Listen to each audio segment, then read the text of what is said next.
In this week's episode of the 262 Fishing Friday Forum, we're diving into the world of tips and tricks, and we're starting it off by me telling you how I set up slip bobbers.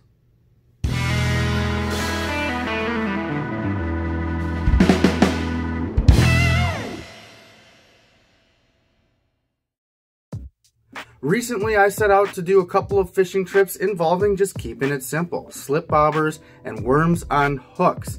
And while I was doing that, I went ahead and filmed a video about how I set up my slip bobbers. Now we'll get to that video in just a minute, and afterwards, comment down below, let me know if that's how you set up your slip bobbers, if you set them up a different way, if you prefer just spring bobbers where they clip right onto the line, and if your slip bobber setup is different than mine. I'm not by any means saying my way is the best way, it's just one way to do it, and I'd love to hear from you. Here's some of the ways that you do it, because like I say, we all learn better when we all learn together. So comment down below, let me know how you do it.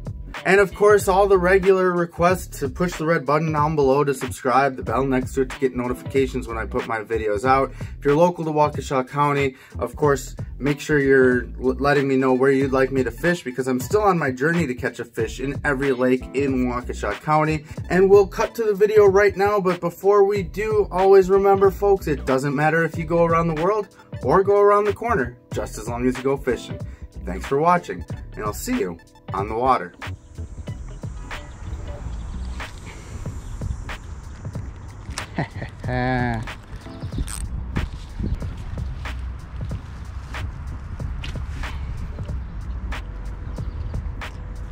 Well, I suppose now is as good a time as any to show how I set up my slip bobbers. This is not the only way. It's probably not even the best way.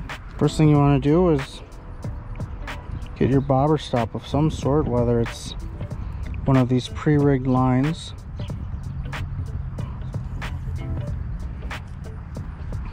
Always make sure you take your trash with you. Make that nice and snug. Then you're going to throw one of the little beads that comes with it in between the bobber stop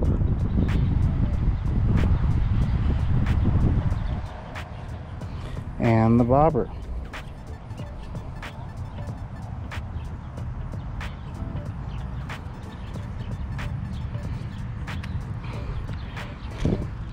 Now what I like to do is take one more bead and string that beneath the bobber as well. I honestly can't remember if that's the way they recommend or not, but I like it because now the bead will stop the bobber from getting stuck on the jig. And then from there, you just tie your jig on. You don't necessarily have to use a jig, you can just use a regular old hook, depending on what you're fishing for, what you're aiming for. But you definitely want some sort of weight beneath the bobber, because that way the weight will keep the line straight like this, and then you set your bobber stopper here to the depth that you want it to go. So like I'm at, oh, maybe about 2 feet from my jig to the bobber stop. So that's about how deep my worm will be. And then of course you take your bait of choice, which for me happens to be a crawler, and you throw it on there. So like I said, I've got about, oh, maybe 2 feet between my jig and the bobber stop here. If I want it to be shallower, I move it closer to the jig, and it'll be shallower closer to the surface of the water. If I want to go deeper, I move my bobber stop further away from the jig.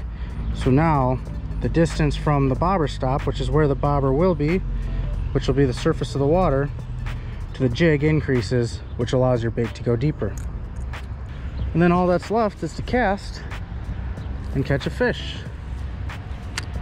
Hopefully not into a tree. So one thing that's important is to play around with bobber size, jig size, all that good stuff, because a heavier jig is going to require a bigger bobber. If you're fishing for bigger fish, you're going to require a bigger bobber. Smaller fish need a smaller bobber and smaller jigs, because one, the hook's got to fit in their mouth, and two, if the bobber's too big, that fish isn't even going to be able to pull the bobber under the water. You're not even going to know you've got a bite. So play around with it, find out what works with your setup. I think this jig might be a little underweight for this bobber, especially in this current, but that's what I have to work with today. So you can see my bobber isn't straight up and down. What that means is probably my bobber is a little too big.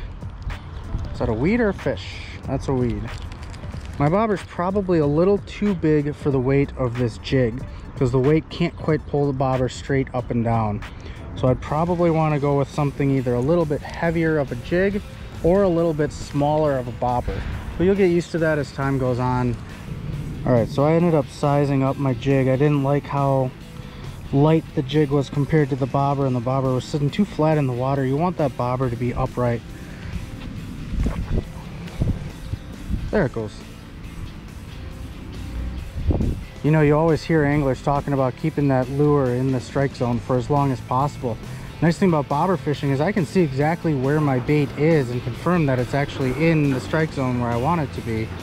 And it stays in there for a lot longer. As long as the current lets it stay there, I can just let it sit there and it stays in the strike zone a lot longer than a moving bait would.